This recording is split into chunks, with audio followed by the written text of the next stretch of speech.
Let me ask you one simple question. How many conversations did you have last week that could turn into business? Not how many calls you made, not how busy you felt, not how many hours you worked. How many real conversations did you have and what happened next? If you can't answer that question quickly, you're not alone, and it's not a motivation problem, it's not a talent problem, it's a tracking problem. There are two big reasons we track our conversations. First, this is how you run a predictable business. When you know how many conversations you have, how many turn into appointments, and how many turn into signed clients, you can finally answer the most important question: what do I need to do this week to create business next month? That's how you remove the roller coaster. No more feast and famine, no more panic when things get quiet. You replace hope with data. The second reason is just as important. Tracking protects your relationships because real estate isn't about transactions, it's about people. When you record your conversations in your CRM, you remember when you last spoke, what they were worried about, what they needed, and what you promised to do next. Maybe you sent them a property review.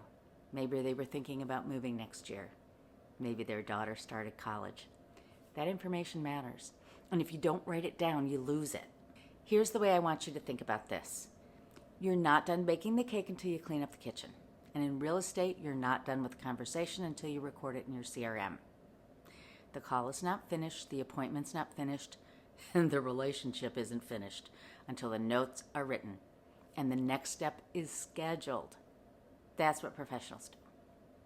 Tracking also tells us exactly what needs to be fixed. If you're having too few conversations, we work on lead generation. If you're having lots of conversations but no appointments, then we work on your scripts and your confidence.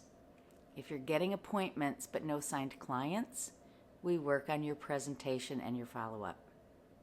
Without tracking, we're guessing. With tracking, we're solving problems.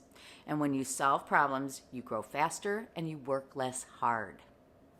Here's the system I want you to adopt. Your CRM is not just your database. Your CRM is your calendar. Your CRM is your to-do list. Your CRM is your business memory. Every conversation goes in. Every note goes in. Every next step gets scheduled. If it's not in your CRM, it doesn't exist. And when your CRM runs your day, your business becomes calmer, more organized, and more profitable. So starting today, here's the new rule. Every conversation ends with three things. Record what happened, schedule the next step, and set the follow-up. Do that consistently, and you'll build a business that's stable, professional, and predictable. That's the kind of business that lasts.